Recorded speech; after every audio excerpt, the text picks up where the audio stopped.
You're hearing okay? You're doing a testing, 1, 2, 1, 2. A little bit.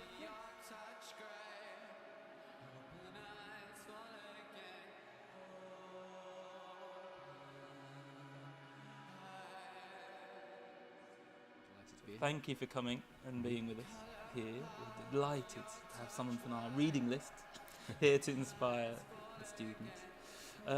Some questions, maybe some general questions first and then some more specialist ones. Yeah. Why did you get into the area of creative business? What inspired you to first enter that particular sector? Well, I've been involved in the creative industries since before it was called the creative industries. It's a relatively recent concept or name, but my background is in book selling, book publishing. In terms of passion and then focus seem to be interlinked. How can you increase the chances of success by being focused in terms of creative businesses? In other words, how can you develop a tactic of saying no? How can you develop that in a business model?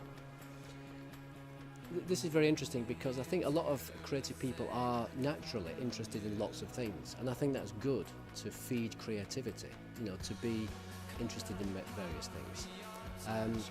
But then if you take that attitude into the business world and try to do lots of different things, it becomes very difficult because you have to remember that although you're creative and passionate, there are lots of other people out there who are as well. It's been mentioned in other areas of management. Do you think in terms of creative business that the relationship building skills of the creative entrepreneur are also one of the key unique sales points?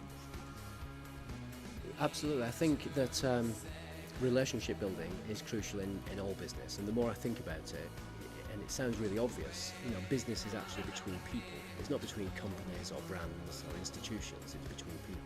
And so in all levels of business, I think personal relationships are important. In finding business partners, as we've talked about earlier, I think it's not only finding somebody with complementary skills, but somebody who you can get on with, who you have shared values and objectives with. Where do these creatives get to network? In your experience, what kind of spaces and places best suit creative networking?